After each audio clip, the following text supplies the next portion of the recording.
बोलिए श्रीमन्नारायण भगवान की जय। प्रिय भक्तों, मार्गशीर्ष मास की पूर्णिमा बहुत ही महत्वपूर्ण होती है। हिंदू पंचांग के अनुसार यह पूर्णिमा प्रत्येक महीने में एक बार आती है। प्रत्येक महीने में एक पूर्णिमा, एक अमावस्या और 2 एकादशी आती है। पूर्णिमा बहुत ही महत्वपूर्ण तिथि होती है। पूर्णिमा के दिन अगर आप कोई बहुत ही शुभ काम करना चाहते हैं, बहुत बड़ा कोई काम करना चाहते हैं, तो आप पूर्णिमा के दिन भी आप कर सकते हैं। और जैसे मार्गशीर्ष मास की पूर्णिमा और भी जो कोई विशेष पूर्णिमा है, उस दिन काम करने से आपको कई गुना अधिक फल प्राप्त होता है। इस बार मार्गशीर्ष महीने में जो पूर्णिमा आ रही है वह बहुत ही ज़्यादा फल देने वाली है और बहुत ही महत्व पूर्णिमा बताई गई है। मार्गशीर्ष महीने की जो पूर्णिमा है यह 15 दिसंबर को है, दिन रविवार है। 14 दिसंबर को शाम को 5 बजे पूर्णिमा लग जाएगा, परंतु हमारे शास्त्रों में, हमारे वैदिक पद्धतियों में जो सूर्योदय वाली तिथि लिया जाता है, तो उस हिसाब से देखा जाए तो पूर्णिमा 15 दिसंबर को है। 14 दिसंबर को बिल्कुल मान्य नहीं है, क्योंकि वह सूर्योदय में नहीं हो रही है। 15 दिसंबर को 2:35 पर पूर्णिमा खत्म होगी दोपहर में।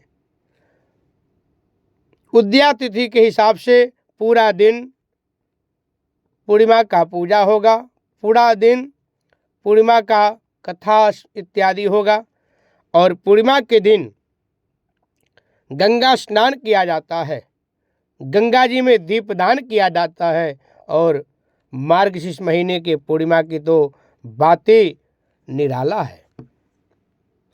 प्रिय भक्तों, आप लोग भी कोशिश करें, गंगा तीर्थ आदि पर जाएं,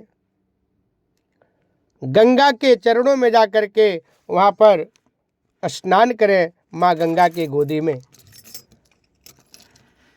अपने पितरों के लिए, अपने लिए माँ गंगा से प्रार्थना करना चाहिए, आप हमारे घर में सुख समृद्धि ऐश्वर्य की प्राप्ति करें।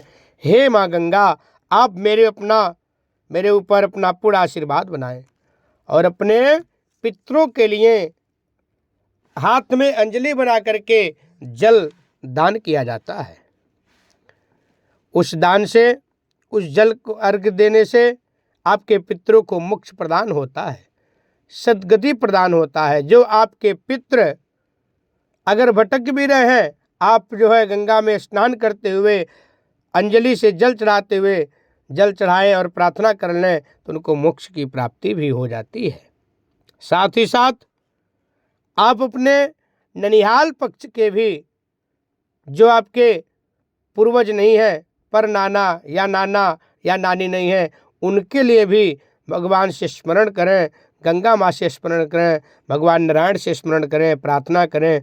हे भगवान नारायण, हे माँ गंगा, हमारे पितरों को मोक्ष प्रदान करें, सद्गति प्रदान करें और उनको बैतरनी नदी भी पार कराएं। प्रिय भक्तों, कहा गया है पूर्णिमा के दिन या अमावस्या के दिन जो लोग गंगा में स्नान करते हैं, उनको अक्षय फल की प्राप्ति होती है। और मार्गशीर्ष महीने में जो पूर्णिमा होती है, उसी दिन से माघ मेला प्रारंभ हो जाता है।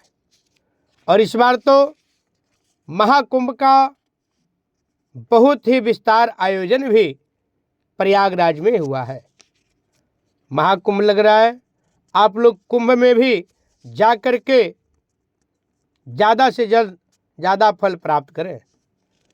और कोशिश करना चाहिए कुंभ में स्नान करने के बाद गंगा जल अवश्य ले आए।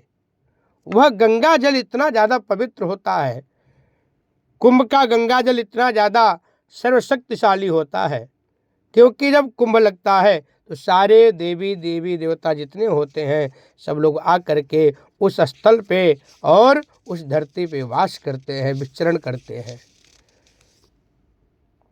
भगवान लोग भी इच्छा करते हैं हमें पृथ्वी लोक पे जाने का अवसर प्राप्त हो। तो ऐसा जब अवसर आता है, स्वयं सारे भगवान आकर के महाकुंभ में वह लोग विचरण करते रहते हैं, भ्रमण करते रहते हैं, क्योंकि सारे जब भगवान आते हैं तो वहाँ पे शक्ति अनेक प्रकार की अपनी वहाँ पे जागृत होती है और अपने आप में जो वहाँ का वातावरण होता है बहुत ही सिद्ध वातावरण हो जाता है। उसके साथ साथ उस जगह को इतना ज़्यादा शक्ति प्राप्त हो जाता है, केवल वहाँ जाने मात्र से कल्याण हो जाता है, वहाँ जाने मात्र से सारी मनोकामनाएं पूरी होती है। आप लोगों को पता होगा, वैसे जब नॉर्मल टाइम में गंगा में स्नान करने से, उस भूमि पर जाने से कितना ज़्यादा फल प्राप्त होता है, तो जब महाकुंभ है तो कुंभ में कितना ज़्यादा फल प्राप्त होता होगा।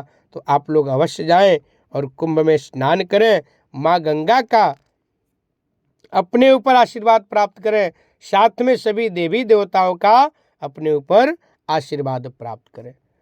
जो कल्पवास होता है, 4 महीने का कल्पवास किया जाता है, वह मार्गशीर्ष के पूर्णिमा के दिन से शुरुआत हो जाता है, वह 4 महीने तक कल्पवास चलता है।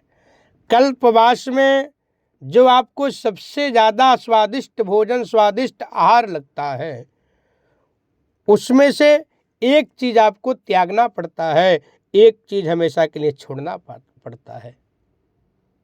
फिर चतुर्मास 4 महीने तक वहाँ पे रह करके भगवान का 100 अध्याय किया जाता है, भगवान का साधना किया जाता है, जप तप पूजा पाठ वारा करके किया जाता है, व्रत किया जाता है, कथा किया जाता है, कथा श्रवण किया जाता है। इस तरह से कल्पमास का पूरा विधि विधान है। उसके बाद भी यह प्रक्रिया करने के बाद भी कुछ लोग वहीं उसी बीच में कुछ बड़ा पूजा या साधना भी प्रारंभ कर देते हैं, उसका बहुत अधिक फल प्राप्त होता है और उसके जीवन का वह अनमोल क्षण होता है। क्योंकि जब तक परमपिता परमात्मा का, सभी देवी देवताओं का आपके ऊपर कृपा प्राप्त नहीं होगा, जब तक ऐसा सौभाग्य, ऐसा शुभ अवसर आपको प्राप्त नहीं होगा। तो जो लोग कल्पवास करते हैं, कल्पवास का संकल्प लेते हैं और वह सारा प्रक्रिया, सारा विधि पूरा करते हैं, वो लोग बहुत सौभाग्यशाली हैं, बहुत ही भाग्यशाली है। क्योंकि सब कुछ होने के बाद भी अच्छा काम कोई नहीं कर सकता है।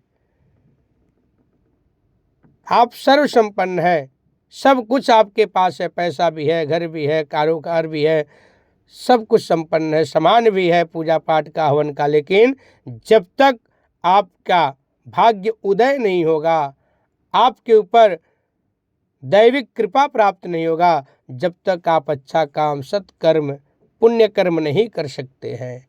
तो आप बहुत भाग्यशाली हैं जो कल्पवास का संकल्प लेकर के और उसको पूरा भी कर दिए। जो एक बार कल्पवास करता है वह अपने परिवार के सभी लोगों को मोक्ष प्रदान कराने का शक्ति रखता है। जो लोग एक बार कल्पवास करते हैं वह अपने पितरों को भी मोक्ष प्रदान कर देते हैं। अब आप सोच सकते हैं कल्पवास में कितना ज़्यादा शक्ति होता है, कितना ज़्यादा वह प्रभावशाली और चमत्कारी है। आप लोगों को मैं बता दिया हूँ, 15 दिसंबर पूर्णिमा के दिन यह स्नान करके गंगा जी में, जमुना जी में आप भगवान श्री नारायण का, माँ गंगा जमुना जी का आशीर्वाद प्राप्त करें और अपने पूर्वजों को मोक्ष कराएं और अपने भी मनोकामना पूर्ण करें, आपका भी कल्याण हो जाएगा। बोलिए श्री कृष्ण भगवान की जय। बोलो श्रीमन नारायण भगवान की जय।